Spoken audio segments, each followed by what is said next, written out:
tao.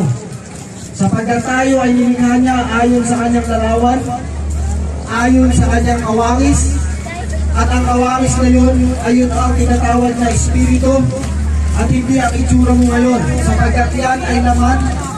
Ang laman mo ay namamatay at nasisira at nabubulok.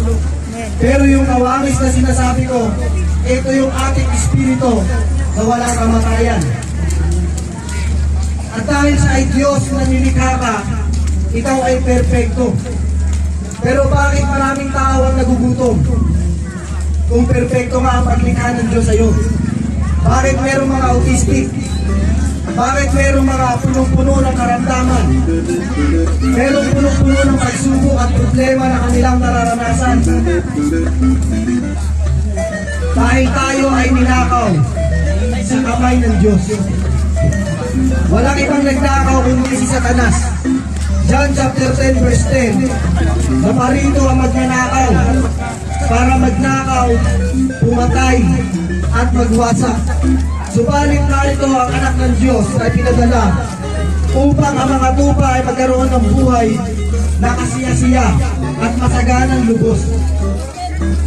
Kaya ibig sabihin, lahat ng naranasan natin ngayon na problema, broken hearted ka man, broken family ka man, ikaw man ay may matinding karamdaman o nagugutom ka man, huwag mong isisiyot sa Diyos. O kaya nagkakaroon ng mga dilubyo ngayon, mga lindol, bagyo, at meron pang balita na magkakaroon ng tsunami. Lahat ng yun ay huwag nating isisi sa Diyos, sapagkat yun ay kasalanan ni Satanas na siya nagtakaw sa atin sa kamay ng Diyos.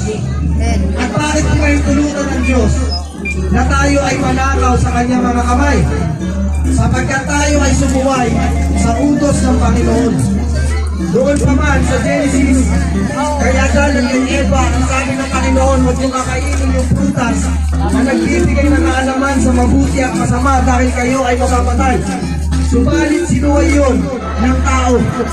At dahil sa pagsuway na yun, pumasok ang maraming problema sa atin.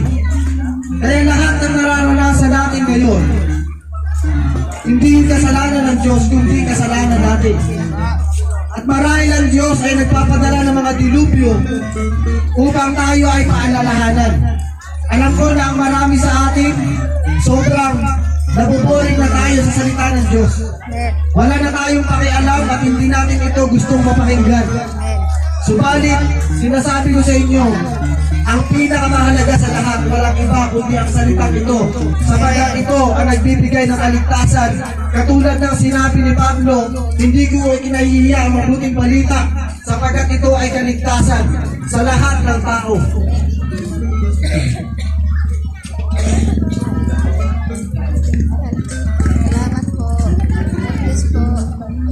Ang salitang ito ang ibinigay ng Diyos sa bawat isa. Kaya kapag ito ay napakinggan mo, ito ay liham o sulat na ipinaparating sa iyo ng Panginoon upang maalalahanan ka na meron ka bang pagkakataon na lumapit sa Kanya. At kung ikaw ay ninakaw sa kamay ng Diyos, may pagkakataon ka pa na bumalik sa kamay ng Diyos. Huwag mong hayaan na manatili ka na malayo sa Panginoon. Sapagkat ang buhay natin ay hindi natin hawak. Ang Diyos lang ang nakakaalam ng lahat ng bagay. At hindi ko rin alam kung saan ka mapupunta kapag ikaw ay namatay. Kaya nga sinabi ng Panginoong Hesus, ako ang daan, ako ang katotohanan, ako ang buhay, at walang makakapunta sa Ama kung hindi sa pamamagitan ko. Kaya ibig sabihin, hindi ka makakapunta sa Ama o sa kamay ng Diyos sa pamamagitan ng relihiyon na pinagpamalaki mo ngayon. Sapagkat walang magagawa ang relihiyon dahil yan ay gawa lamang ng tao. Wala rin magagawa ang mabubuti mong ginagawa. Sapagkat ang tanging makakapaglapit lamang sa atin sa Diyos, walang iba kundi si Jesucristo na siyang ipinako sa krus at muling nabuhay. Kaya ginawa ng Panginoong Hesus yun upang tayo ay muling maibalik sa kamay ng Panginoon. At bakit tayo ninakaw? Tayo ay ninakaw upang patayin. Tayo ay pinatay hindi sa physical kundi sa espiritual. Sapagkat kung ang espiritu mo, yan ang kawangis ng Diyos. Yan ang nagsisilbing, naglalapit sa atin sa Panginoon. meron tayong relasyon sa Diyos. At ang relasyon na ito, tayo ay tinatawag na kanyang mamahalan. Anak naman talaga tayo ng Diyos eh.